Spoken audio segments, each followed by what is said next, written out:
Hello and welcome. My name is Jeffrey Kennedy. I'm the editor of Futures Junctures and also the editor of Elliott Wave Junctures, and welcome to today's episode. With respect to my style of trading, I like to trade in the direction of the trend. So if the larger trend is up in a market, I like to play the buy side. If the trend is down in a market, of course, I'm looking to, say, take short positions. Now, within the move to the upside, what's very important to me is always looking for that counter trend price move that actually happens as prices move to the upside. For example, this pullback would be the opportunity to rejoin the larger trend, as is that pullback. That would also be an opportunity to rejoin the larger uptrend or the buy side. Now, in a downtrending market, I like to focus primarily on selling bounces. And again, from an Elliott Wave perspective, you could actually look at this structure here and go and say, for example, that would be waves 1, 2, 3, 4. So of course, I want to sell bounces in a downtrend. This being the case, because that's tends to be my trading style, i.e. having the wind at my back, I like to focus primarily on counter trend price moves or corrective wave patterns as my setups. Now, the most common type of corrective wave pattern consists of only 3 waves, and that would be zigzags and flats, for example. Now, over to the left here, what we have is actually a zigzag. This would be a 5, 3, 5 wave pattern, and there's primarily 3 waves here, waves 1, 2, and 3, waves A, B, and C. Okay, now a flat correction, very similar, except that wave A subdivides into 3 waves, wave B subdivides into 3 waves, and then wave C subdivides into 5 waves, but that would still be an ABC structure. That pattern there would only consist of 3 waves. So with respect to zigzags and flats, they consist only of 3 waves, identified as waves A, B, and C. Now a triangle, on the other hand, that's a 5-wave move. That move is a sideways price move. It's contained within converging trend lines, and I've done a lot of work with respect to triangles in Elliott Wave Junctures, so I'm not going to spend much time on those patterns, but that pattern there is actually identified as waves A, B, C, D, and E. There's 5 waves with respect to a triangle.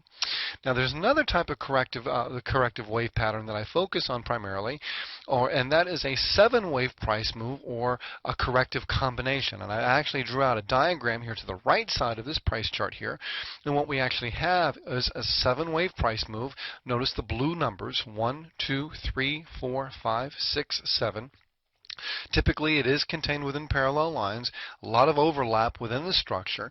Now, from an Elliott Wave perspective, we would identify this as one of 2 waves, either waves A, B, C, X, A, B, C, or simply as a W, X, Y.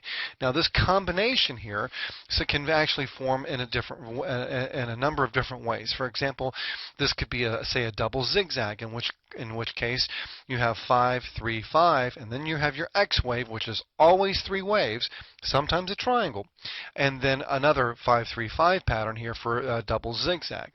Or you could have a double 3, in which case the first ABC sequence is, say, a flat correction. That would be would be joined together by another X wave, a 3-wave, or a triangle, and then you would have another flat, possibly a expanded flat or just a straight flat.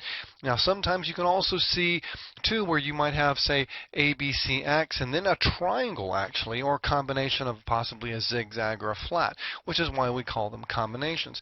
But the key thing to remember with respect to keeping this simple is that this move here, this combination, consists of 7 waves. That's the key thing to walk away with.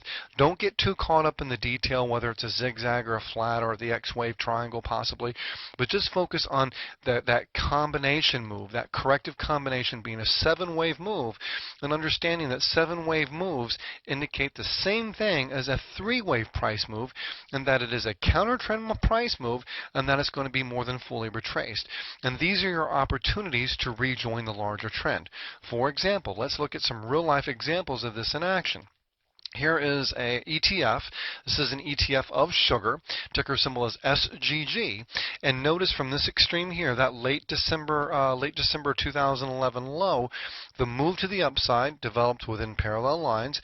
it was overlap. Notice the overlap within the structure, and also too, notice it consisted of 7 waves. Upon completion, and that's typically occurs whenever you have that confirmation of completion or that confirming price action I often speak about on a break of the extreme of the 6th wave within the move, that cleared the way for further selling in this market back to below the origin of the pattern. But this structure here, it was very difficult to actually identify that move as an impulse move because number one, it consisted only of 7 waves, but also the overlap. Okay, here's another example. This is in Wynn Resorts. This is a stock, ticker symbol is WYNN, and again, notice it is a 7-wave price move, waves 1, 2, 3, 4, 5, 6, 7. It is contained within parallel lines, and also again, notice the overlap with respect to the substructure. Once complete, again confirmed by a break of the extreme of wave 6, or the wave 6 point here, leads to a further complete retracement of the entire structure. Let's look at one more example here. This is the ruble. Okay, this is a currency. Notice that move here back in 2011, that whole advance. It was contained within parallel lines, and more importantly, notice the overlap within the structure to the upside, and also to notice the 1, 2, 3, 4, 5, 6, and 7. 7-wave price moves mean the same thing as a 3-wave price move, that it is a counter trend price move that we can expect it to be more than fully retraced. And what I like to look for is a break of that extreme of wave 6, or that wave 6 extreme here, as you can see here, as you can see here, and as you can see here, to confirm that the pattern is complete and ready to be more than fully retraced. Why am I kind of talking about this subject today? Well, let's look at the euro. This is a 120-minute price chart of the euro. The move to the upside is contained within parallel lines.